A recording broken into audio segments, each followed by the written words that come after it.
नमस्कार, मैं हूं आयुष मिश्रा और आप देख रहे हैं द न्यूज़। ईरान इस वक्त अपने इतिहास के सबसे बड़े आर्थिक संकट से गुजर रहा है। यह कोई अचानक भड़का हुआ विरोध नहीं है और न ही सिर्फ महंगाई या बेरोजगारी का मामला है। जो कुछ आज ईरान की सड़कों पर दिख रहा है वह सालों से जमा होते असंतोष का विस्फोट है। दिसंबर 2025 से ईरान के अलग अलग शहरों में विरोध प्रदर्शन तेज हो गए थे। शुरुआत आर्थिक मुद्दों से हुई, बढ़ती महंगाई, गिरती मुद्रा और फिर रोजगार की कमी तक पहुंच गई। लेकिन बहुत जल्दी यह आंदोलन केवल आर्थिक न रहकर सीधे सत्ता और व्यवस्था के खिलाफ खड़ा हो गया। ईरानी सरकार इसे विदेशी साजिश बताती है, लेकिन जमीनी हकीकत इससे कहीं ज्यादा जटिल है। ईरान की मुद्रा रियाल बीते कुछ सालों में लगातार गिरती रही है। आम नागरिक की क्रय शक्ति भी लगभग खत्म हो चुकी है। मध्यम वर्ग के लोग, जो किसी भी देश की स्थिरता की रीढ़ होता है, तेजी से गरीब होता गया। तेल और गैस से भरपूर होने के बावजूद ईरान अपनी अर्थव्यवस्था को संभाल नहीं पाया। इसका बड़ा कारण है अंतर्राष्ट्रीय प्रतिबंध, नीतिगत कुप्रबंधन और सत्ता तंत्र में गहराई तक फैला भ्रष्टाचार। अमेरिका के नेतृत्व में लगे प्रतिबंधों ने ईरान के तेल निर्यात को पूरी तरह प्रभावित किया है। तेल बिक नहीं पाया, विदेशी मुद्रा आई नहीं और सरकार के पास आम जनता को राहत देने के लिए संसाधन नहीं बचे। जब आम आदमी की जरूरतें पूरी नहीं होती हैं तो वैचारिक भाषण और धार्मिक अपीलें असर खोने लगती है। यही वजह है कि विरोध प्रदर्शन सबसे पहले बाजारों से शुरू हुए। व्यापारियों ने दुकानें बंद की और जब बाजार बंद होते हैं तो किसी भी सत्ता की नींव हिलने लगती है। इस बार आंदोलन में एक और अहम बात देखने को मिली। लोग केवल विरोध नहीं कर रहे बल्कि विकल्प तलाश रहे हैं। कई जगहों पर 1979 से पहले वाला शेर और सूरज वाला झंडा दिखाई दिया। पूर्व युवराज रजा पहलवी की तस्वीरें सामने आई। यह साफ संकेत है कि एक बड़ा वर्ग मौजूदा धार्मिक शासन से पूरी तरह निराश हो चुका है। सरकार का जवाब हमेशा की तरह सख्त रहा। इंटरनेट बंद किया गया, सुरक्षा बलों की तैनाती बढ़ाई गई, गिरफ्तारियां तेज हुई।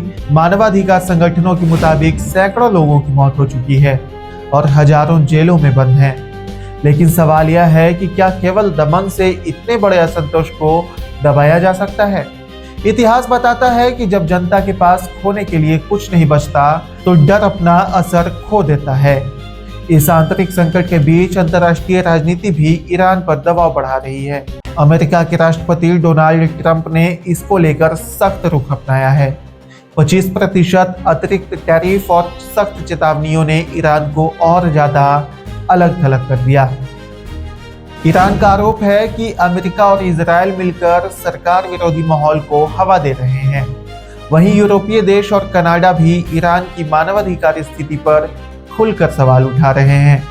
मतलब साफ है, ईरान आज दोहरी लड़ाई लड़ रहा है, एक तरफ अपनी ही जनता से और दूसरी तरफ अंतर्राष्ट्रीय समुदाय से। अब बात करते हैं भारत की, क्योंकि यह संकट भारत के लिए सिर्फ दूर बैठकर देखने वाली खबर नहीं है। भारत ने ईरान के चाबहार पोर्ट में $50 करोड़ से ज्यादा का निवेश किया है। यह बंदरगाह भारत के लिए रणनीतिक रूप से बेहद अहम है। चाबहार के जरिए भारत पाकिस्तान को बाईपास करके अफगानिस्तान और मध्य एशिया तक पहुंच बना सकता है। अगर ईरान में और हालात बिगड़ते हैं और वहां लंबे समय तक अस्थिरता रहती है तो भारत की यह रणनीति सीधे खतरे में पड़ सकती है।